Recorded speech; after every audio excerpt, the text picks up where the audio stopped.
semaine 3, jour 5. Bonjour et bienvenue à Dieu au quotidien, notre série d'études méditatives sur la lettre de Paul aux Philippiens. Aujourd'hui, nous poursuivons notre réflexion sur le chapitre 3.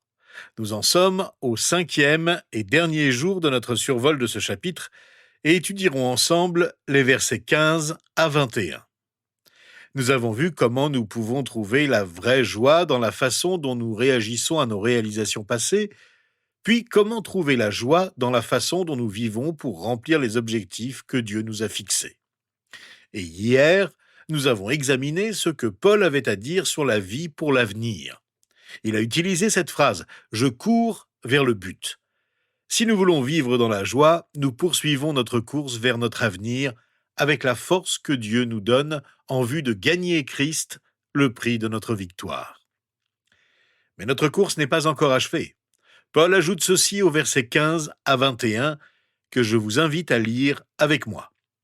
« Nous tous donc, qui sommes mûrs, adoptons cette attitude. Et si vous êtes d'un autre avis sur un point, Dieu vous éclairera aussi là-dessus. Seulement, là où nous en sommes, marchons dans la même direction et vivons en plein accord.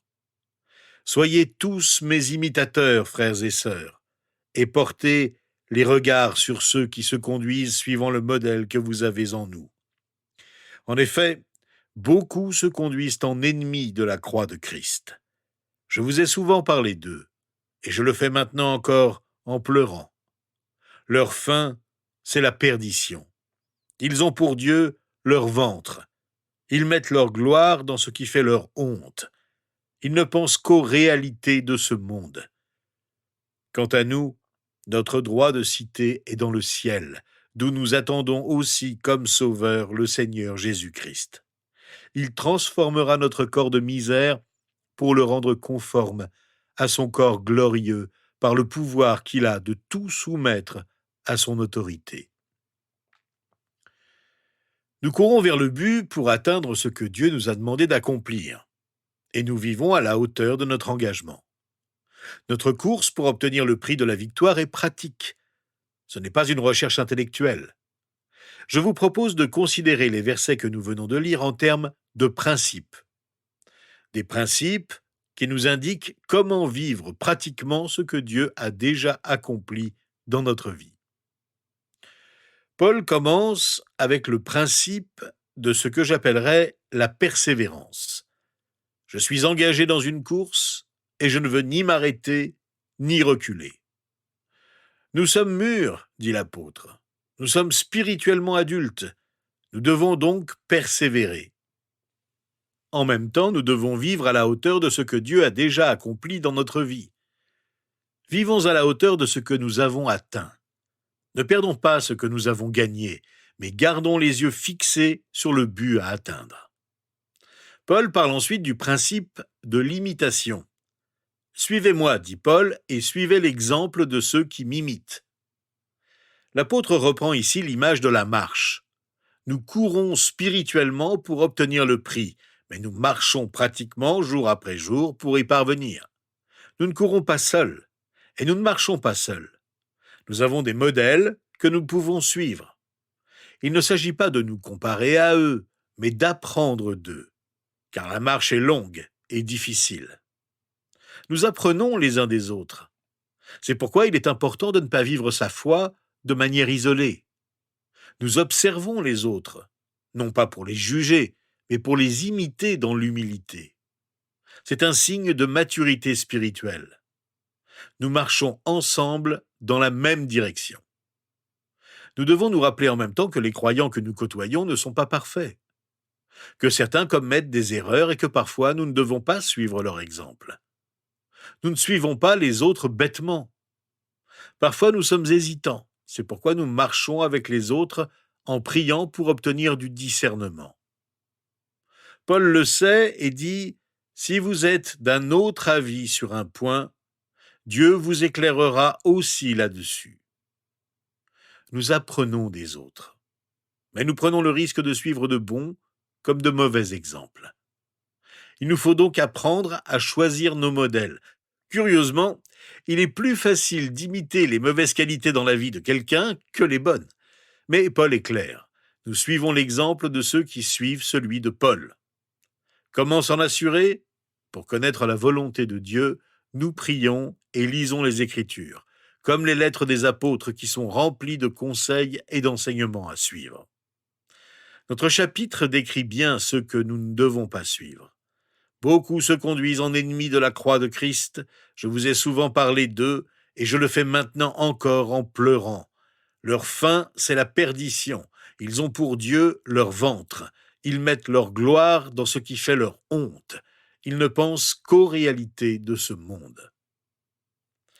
L'attitude chrétienne, celle qui suit l'enseignement de Jésus et des apôtres, est exactement à l'opposé de celle des faux chrétiens.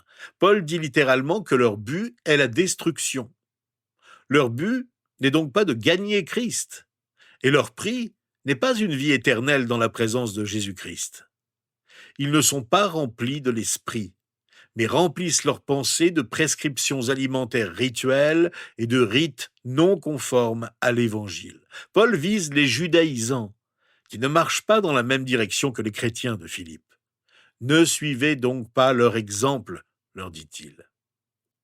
Paul adopte aussi le principe que nous pouvons appeler le principe de la séparation. En substance, nous changeons d'adresse spirituelle.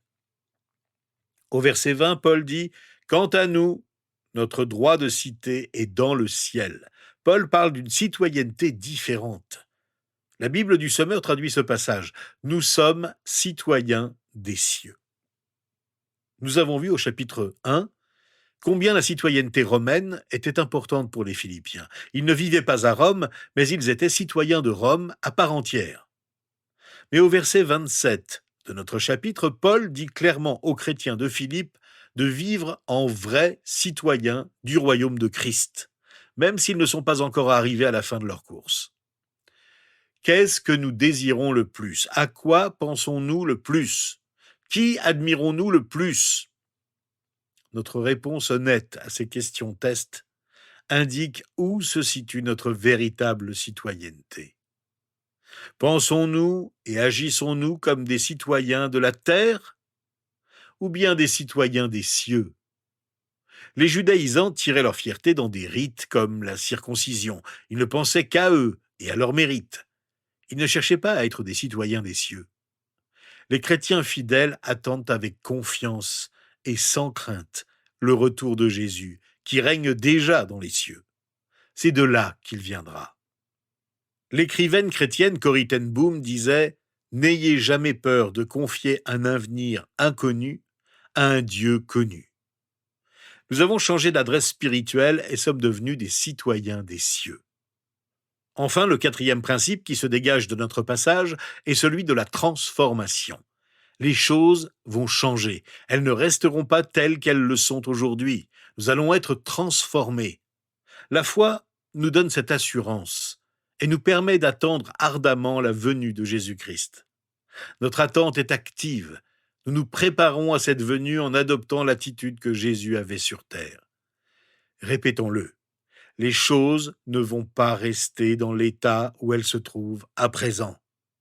Lorsque nous sommes fatigués et risquons d'être découragés, rappelons-nous que la transformation va se produire un jour. Jésus-Christ, nous dit Paul au verset 21, transformera notre corps de misère pour le rendre conforme à son corps glorieux par le pouvoir qu'il a de tout soumettre à son autorité. Voilà une bonne nouvelle. Les choses vont changer. Quelle espérance! Dieu ne va pas détruire ce qu'il a créé. Un jour, ceux qui ont la foi verront leur corps et leur esprit complètement transformés. Jésus-Christ agira avec autorité et puissance. Rien ne lui résistera. Aujourd'hui, nous constatons que peu de gens placent leur confiance en Jésus-Christ et que le mal, sous toutes ses formes, s'étale dans le monde au point que nous nous demandons parfois si Dieu règne en souverain à cause des mauvais choix que font les humains. Mais un jour, les choses changeront. Nous serons transformés par sa puissance. Nos corps seront transformés pour devenir conformes au corps glorieux de Jésus-Christ pour l'éternité. Dans sa lettre aux Corinthiens, au chapitre 15, Verset 53, Paul l'exprime ainsi. « Il faut en effet que ce corps corruptible revête l'incorruptibilité et que ce corps mortel revête l'immortalité. » N'oublions donc pas ces 4 principes, celui de la persévérance, de l'imitation, de la séparation et de la transformation. Nous sommes engagés dans une longue marche qui ne s'arrêtera qu'à la fin de notre vie. Nous marchons donc jusqu'au bout sans reculer. Nous suivons l'exemple des chrétiens qui modèlent leur conduite sur celle de l'apôtre Paul. Nous sommes des citoyens du ciel et un jour, notre corps sera entièrement transformé. Nous serons rendus conformes au corps glorieux de Christ. Au British Museum de Londres, on peut voir une vieille carte marine dessinée en 1525 qui délimite le littoral nord-américain et toutes les eaux qui le bordent. Le cartographe a fait des annotations intrigantes sur les zones de la carte qui représentent les régions non explorées. Il a écrit des choses comme « Ici se trouvent des géants »,« Ici se trouvent des scorpions de feu » et « Ici se trouvent des dragons ». Ce qui est intéressant avec cette carte, c'est qu'elle est entrée en possession de Sir John Franklin, un explorateur britannique au début des années 1800, un homme de foi. Il a pris cette carte et a rayé les inscriptions effrayantes qui s'y trouvaient, et les a remplacées en inscrivant ceci : « Dieu est ici ». Quoi que nous traversions dans ce monde, nous pouvons contempler l'avenir parce que nous savons que Dieu a le pouvoir absolu sur sa création et qu'un jour, tout sera sous son contrôle sans résistance. Il a tout pouvoir et un jour, il transformera même votre corps pour devenir un corps parfait, comme celui de Jésus. Nous ne connaissons pas tous les détails de cette transformation, ni le jour de la venue de Jésus, et les avis peuvent être partagés. Paul le reconnaît humblement lorsqu'il dit au verset 9 « Si vous êtes d'un autre avis sur un point, Dieu vous éclairera aussi là-dessus. » Personne ne sait réellement comment les choses vont se passer à la fin des temps. Mais nous gardons confiance en Dieu, car il est avec nous. Et c'est vers lui que nous marchons ensemble. Nous pouvons avoir confiance en cette vérité. Prions ensemble et disons simplement « Seigneur Jésus, aide-moi à vivre à la hauteur de tout ce que tu as accompli en moi. Aide-moi à résister à la tentation d'agir par mes propres forces. Je ne veux pas compter sur moi-même, car tu es venu pour me donner ta force. Aide-moi donc à compter sur toi et sur ta force en toutes circonstances, et à me rappeler constamment que tu m'as pardonné, libéré et rendu capable de te servir. Seigneur, il m'arrive encore de trébucher, de lâcher prise avec toi, de compter sur mes propres forces. Redresse-moi quand je manque de sagesse. Permets que je me ressaisisse pour poursuivre ma marche vers toi fidèlement. Au nom de Jésus. Amen. Rejoignez-nous la semaine prochaine. Nous examinerons ensemble un des passages les plus passionnants de l'Écriture, le chapitre 4 de la lettre de Paul aux Philippiens, qui est aussi le dernier chapitre.